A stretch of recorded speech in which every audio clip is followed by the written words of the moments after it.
E fala, torcida São Paulina, começando aqui mais um vídeo no canal. No vídeo de agora a gente vai estar vendo aí a repercussão da derrota do São Paulo contra o Tajeres na Libertadores e a pressão por parte da torcida independente pedindo a saída de Thiago Carpini. Antes de mais nada, desce aí embaixo, deixa seu like, se inscreve no canal, dá essa força pra gente aí. A gente vai estar assistindo o vídeo e no final do vídeo eu volto trazendo a minha opinião, os meus comentários. Você pode deixar aí nos comentários o que você pensa sobre o assunto, beleza? Bora pro vídeo.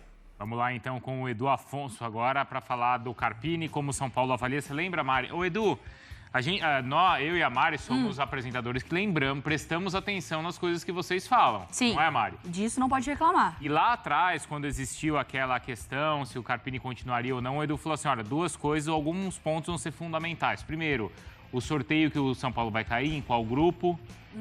E também como a torcida organizada se comportaria. E naquele momento a organizada estava ao lado do treinador. Sim. Essa história já mudou. Isso pode pesar, Edu? Tudo bem, Bruno? Mais uma vez, boa tarde a você, a Mari, aos comentaristas. Mudou. Sorteio, não digo que foi um sorteio muito complicado. Foi um sorteio normal para Libertadores, nem na chave da morte, nem na chave mais fácil. E sim, a posição da torcida mudou. Ontem, inclusive, o Baby, que não é mais presidente da Independente, que é a principal torcida do São Paulo, mas ainda é uma voz muito forte entre as torcidas organizadas, criticou bastante o trabalho do Carpini. Ele que havia defendido a permanência do treinador após a eliminação no Campeonato Paulista. Mas, vou te confirmar agora, porque conversei durante esse intervalo da minha primeira entrada para a segunda entrada, com uma pessoa que é de minha confiança, que não viajou para Córdoba, mas permaneceu aqui, mas que está ligada diretamente às pessoas que decidem o futebol de São Paulo, e ela me disse, não haverá mudança neste momento na comissão técnica. Então, como eu acredito muito, ela sempre me passa ótimas informações e sempre batem, eu fico com essa informação neste momento.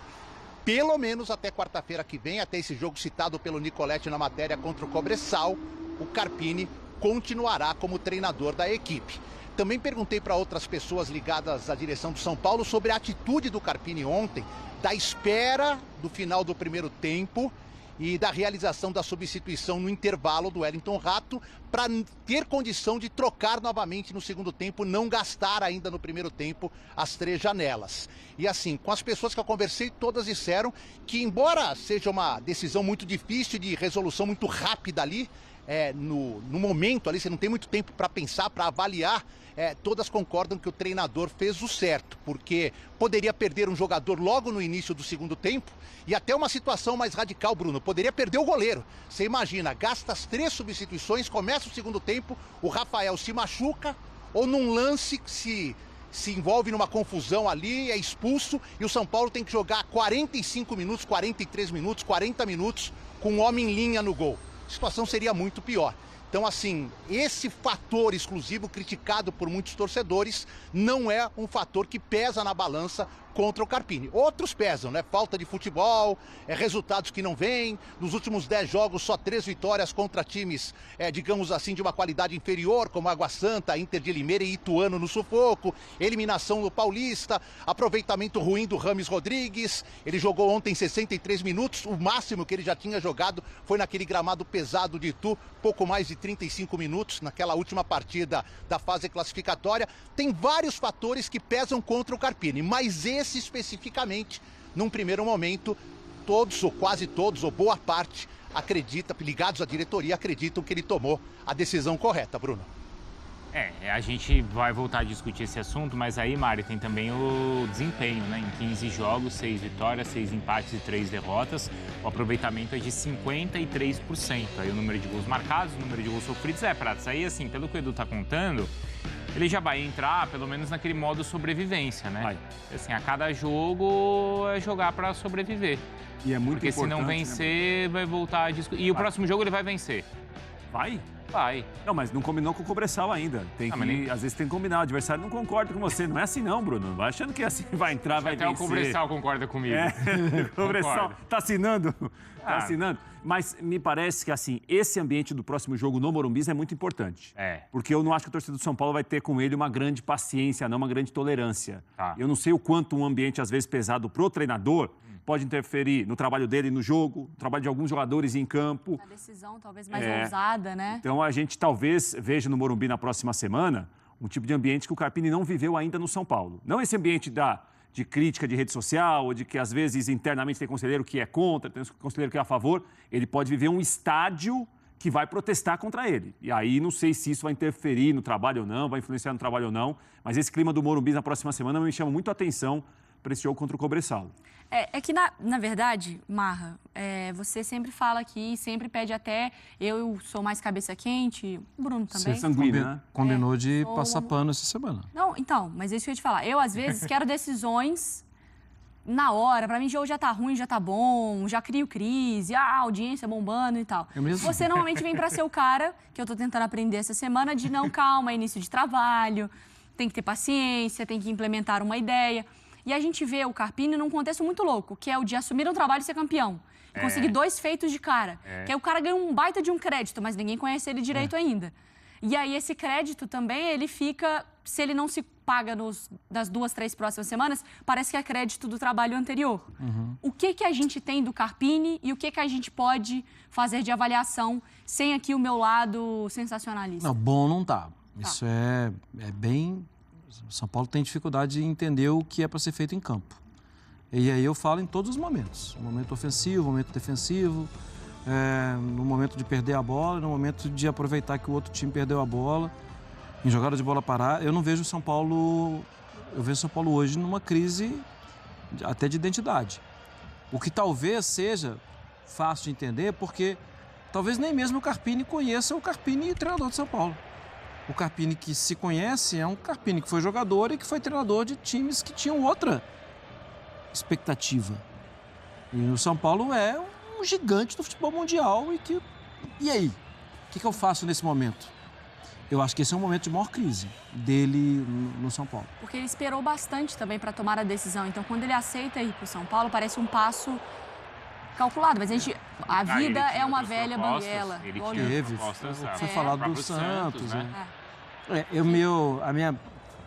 Eu fico bem numa situação difícil quando parece que o Rames não é a preferência dele e o Rames joga. Isso é muito difícil para vestiário, isso é muito difícil na direção, isso é muito difícil com jogadores, porque assim, o que teria convencido o Carpini a contar com o Rames? Sem uma estrutura sólida atrás do Rames. Porque você não vai contar com o Rames e falar, Rames, seja um Alisson. Tô falando de postura, entendeu? Que o Alisson é uma formiguinha, corre pra lá, corre pra cá, faz falta. Um Zarate, um De La Cruz, esse tipo de cara. Ele é uma característica diferente. Ele é assim, gente, corre aí atrás que eu vou resolver o jogo. Tô pensando aí se eu devo falar. Volta no Atlético 2013.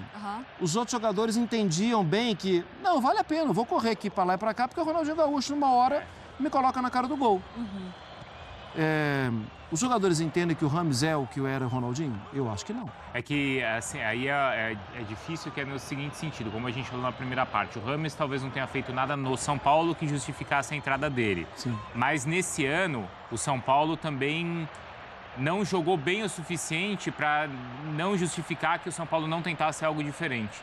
Sim. Não é? Então, em cima das crises se o time está jogando bem e continua vencendo, nem ia ter essa identidade, o quanto o time que foi habituado a jogar com mais posse de bola, os jogadores se aproximando, se encontrando um pouco mais, o quanto o time, o Carpini pede para o time repetir isso e o quanto o Carpini acredita que esse é o jeito que o time tem de jogar. Eu acho que o time está jogando do jeito que o Carpini quer que jogue. Agora, para jogar desse jeito, a gente fazer melhor esse jeito que ele quer que jogue. Lançamento, às vezes, um time que fica menos com a bola, mais lançamento. E até as características dos jogadores. Né? Você perde um Rato. Isso. Que é um jogador que, em pequeno espaço, acha boas inversões de jogo. Não tem muita opção. Só em cima do gol sofrido, né? O Edu já trouxe aquele bastidor que no São Paulo entenderam como compreensível a escolha dele de não fazer a substituição. Sim. A gente tem uma análise do Data ESPN mostrando exatamente como foi o momento em que o São Paulo sofreu o gol, né? Será que a ausência de um outro jogador ali... É porque estava com um a menos, né? É isso. Teve essa interferência ou não? E aí a gente vai ver o número ali de jogadores do São Paulo até dentro da área, né? Teria sido diferente se tivesse um jogador a mais ou não? São Paulo ali estava com... Bruno, a gente tem que lembrar o seguinte, o que aconteceu nesses minutos aí sem o Wellington Rato, que o São Paulo não fez alteração, o Carpini optou por ficar com 10 até acabar o primeiro tempo. Nesse momento, o André Silva está como lateral direito. O Rames Rodrigues está um pouquinho adiantado. Assim, ele teve de fazer algumas mudanças de posicionamento dos jogadores em pouco tempo. Sim. Que eu acho que jogou contra o Carpini aí, obviamente, além do gol que ele sofreu, e é mais fácil falar depois, tinha que ter mexido. Eu acho que quando levanta a placa de 8 minutos, é um risco grande. O que é a favor dele é que o jogo não indicava que alguém pudesse pressionar, porque o jogo não acontecia quase nada. Estava todo mundo errando, era difícil de acertar passe, era difícil de dominar. Então, você está olhando para o jogo, olha, eu tenho mais 8 minutos, mas será que esse cenário vai mudar? E ele tem esse lado, se ele mexe ali, ele não poderia mexer com bola rolando no segundo tempo. E aí, como ele falou, alguns jogadores ele já saberia, uma situação como por difícil. exemplo o Rames, que ele ia ter que mudar. Eu acho que a questão para mim naqueles minutos ali não é o fato de não ter substituído, é como o time se comportou em 8 minutos. Foi, o Tadieres colocou o São Paulo para trás, coisa que até então não tinha feito. Porque assim, a gente não gosta disso. Não vou defender isso. Mas quando é com o nosso time, a gente quer que faça. Sim. Não pode ter jogo, né? Sim. Cai, enrola, então, mas isso se tivesse 2 minutos, Bruno, mais 8 era muito jogo. Tanto que 1 minuto, o Diego Costa até cai, 1 minuto ele consegue segurar. 1 minuto é uma coisa, quando levantou 8 era muito tempo. Isso é um risco que ele correu mesmo. Mas eu não aqui... E aí depois ele faz a substituição, aí é o que ele falou, ele teria mais 45, mais 6, e perde de 2-1, tomou... É difícil.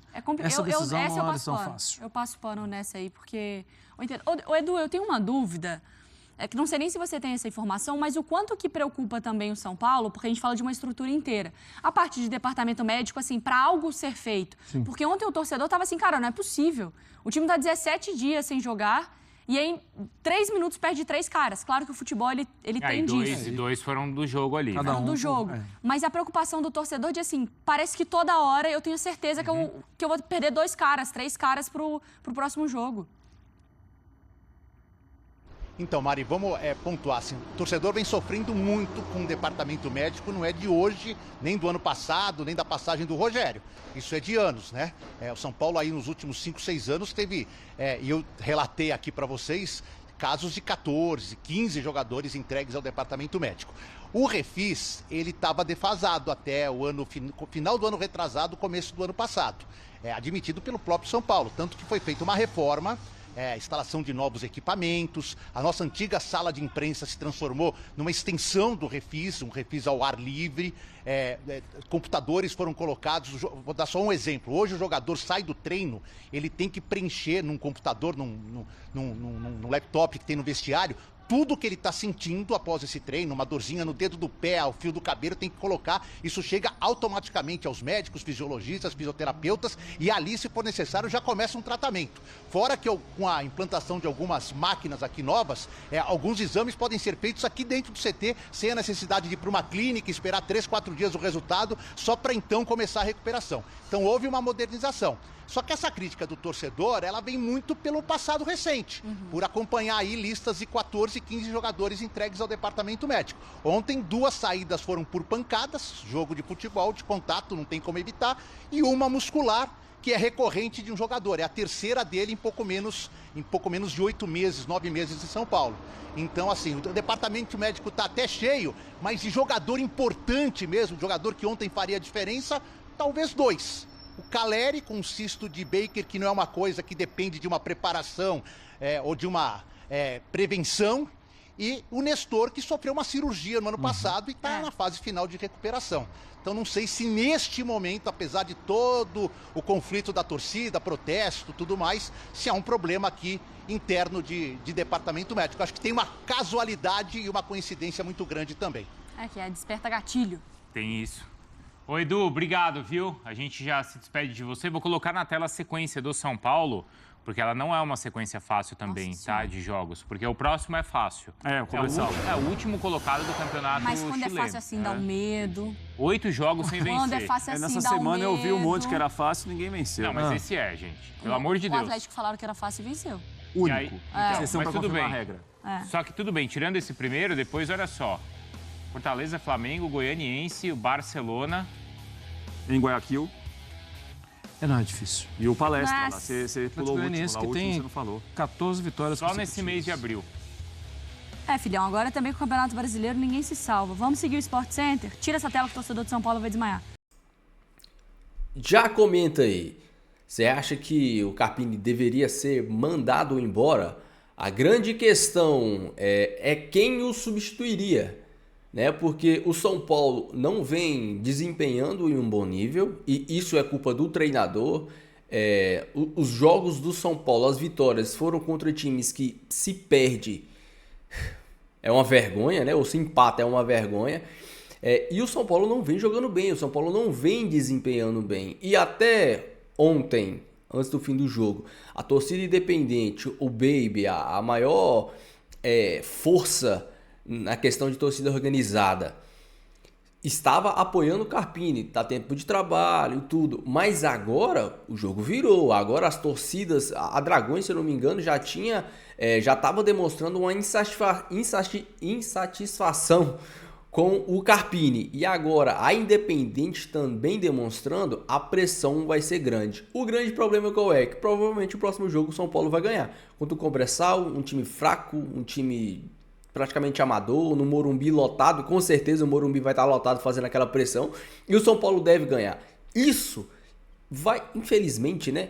Eu acho que vai dar uma sobrevida pro Carpini. E aí o Carpini só vai ser mandado embora quando começar a perder jogos no Brasileiro, quando a vaga na Libertadores já estiver por um fio, aí a diretoria vai olhar e falar, realmente não tá dando. Só que qual que é o problema? Quando o Carpini começar, o São Paulo deve ganhar de times fracos, mas quando pegar times mais organizados, times melhores, o São Paulo, com esse nível de atuação, deve perder. E o que vai acontecer? O São Paulo vai estar praticamente eliminado da Copa Libertadores da América. O São Paulo vai estar numa situação complicada do Campeonato Brasileiro, que é um campeonato difícil. Esse campeonato vai ser um dos mais fortes dos últimos anos. Então, assim, o maior problema de postergar a demissão do Carpini é perder a temporada. É ir perdendo a temporada. E, assim, nós temos sim problemas técnicos de jogadores como o Wellington, que não tá desempenhando bem, o Diego Costa, que não está desempenhando bem, o Pablo Maia, que marcando é um deus, mas não acerta um passe, o Alisson, que corre para todo lado, mas não ajuda na criação. Então o São Paulo tem um sério problema de criação. O Carpini tem que começar a olhar e começar a pensar em fazer mudanças. Assim, ele começou com o Rames de titular e colocando o Luciano no banco. Aí o Luciano foi lá e fez gol e aí já tem parte da imprensa, o Luciano isso, o Luciano aquilo. O Luciano, ele é isso, ele é um jogador para fazer gols, ele não é um jogador para criar jogadas. E o principal problema do São Paulo é a falta de criação. O São Paulo não cria, o São Paulo não tem uma jogada trabalhada. Ontem, todos os inícios de ataques, todos os inícios de ataque do São Paulo passaram pelos pés do Rames Rodrigues. Qual que é o problema? O Rames Rodrigues iniciava a jogada, o São Paulo chegava lá na intermediária, na boca da área, só que os caras não sabiam o que fazer e retornavam a bola para trás. Então, assim, o Rames Rodrigues tem que iniciar a jogada, mas tem que ter alguém para continuar a jogada, para finalizar a jogada, para terminar a jogada.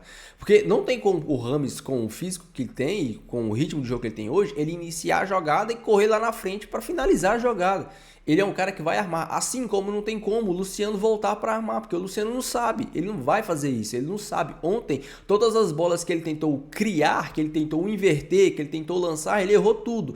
Mas de frente pro gol, ele vai fazer o gol, porque é isso que ele sabe. A gente não pode esquecer que o Luciano sempre foi segundo atacante, sempre fez dupla de ataque com o Brenner, fez dupla de ataque com o Pablo, fez dupla de ataque com o Caleri. E aí o Rogério Ceni falou, eu vou trazer o Luciano para trás, vou inverter, eu trazer o Luciano para meia. Não é assim, o Luciano não sabe fazer essa função, ele não é um meia armador. O Rames, ele é um meia armador, nem o Lucas é um meia armador. O Lucas é o cara que ele não vai criar com passe, ele não vai criar com lançamento, o Lucas vai criar com drible. O Lucas vai pegar a bola, arrancar, driblar 2, 3 e abrir um buraco na defesa adversária. Então, até nisso, o Rames não vai fazer isso, o Luciano não vai fazer isso, o Lucas é capaz de fazer. Então essas são as grandes questões e os grandes pilares que a gente não vê tanto debate. A gente só vê, o Rames não faz isso, o Rames não corre. Por que o Rames tem que correr? Por que o Rames tem que marcar?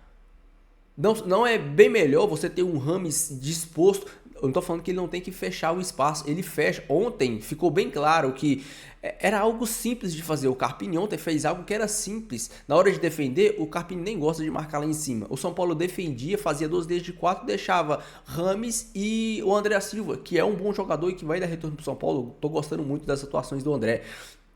fazendo ali 2 linhas de 4. E o São Paulo estava defendendo até que ok. O problema é que o lado esquerdo do São Paulo é uma avenida. O lado esquerdo do São Paulo tem um buraco. Então, a gente tem que entender que, por que o Rames tem que marcar? Porque o Rames tem que isso, o Rames tem que isso. O Carpini tem que dar um jeito de consertar o sistema defensivo do São Paulo. E facilitar para que o Rames consiga criar. Não adianta o Rames pegar... Ontem eu estava vendo o desespero do Rames Rodrigues correndo para armar. Ele não estava se escondendo do jogo. Ontem estava claro que ele queria aparecer. Ele pegava a bola, ele dava passe, ele fazia inversão, ele fazia uma jogada. Tem uma jogada até que ele driblou 2 e lançou a bola lá no Wellington, se eu não me engano. O Wellington cruzou igual a mãe dele. Então, o Rames ele vai iniciar a jogada. O Luciano é o cara de finalizar a jogada. São coisas totalmente diferentes que a gente não vê. Mas o principal ponto que a gente tem que olhar é qual o nível de atuação do elenco do São Paulo em questão de tática, em questão de variações de jogo. E isso, a culpa é do técnico, é do treinador. O São Paulo não tem uma jogada, o São Paulo não tem uma bola trabalhada. A gente fica dependendo da genialidade do Rames de achar um passe entre linha, de fazer uma inversão, torcer pro Ferreirinha ou pro Lucas driblar alguém e criar um espaço, fica dependendo de cruzamento da área do Wellington, que não acerta um cruzamento, fica dependendo de escanteio, pro Wellington Rato acertar um escanteio na cabeça do Arboleda. Essa é a jogada do São Paulo? É assim que o São Paulo pretende ganhar títulos a temporada toda? No ano passado não era assim, no ano passado a gente tinha sim o São Paulo que girava a bola de um lado pro outro, mas que encontrava espaços para triangular por dentro. O São Paulo que tinha algumas jogadas de bolas longas no Caleri para o Caleri segurar para quem vinha de trás. A gente tinha isso, hoje a gente não tem. Hoje o São Paulo se perdeu. Hoje o São Paulo é um time perdido, um time que depende muito de passe do Rames Rodrigues, depende muito de drible de alguém, do Ferreirinha conseguir arranjar um drible, depende muito de um cruzamento do Wellington Rato, depende muito de um drible do Lucas e não tem jogada trabalhada. Esse é o principal problema. Deixa aí a sua opinião, seu comentário, eu quero muito saber. Não esqueça de deixar o seu like e se inscrever no canal, beleza? Fiquem todos com Deus, até o próximo vídeo. E valeu!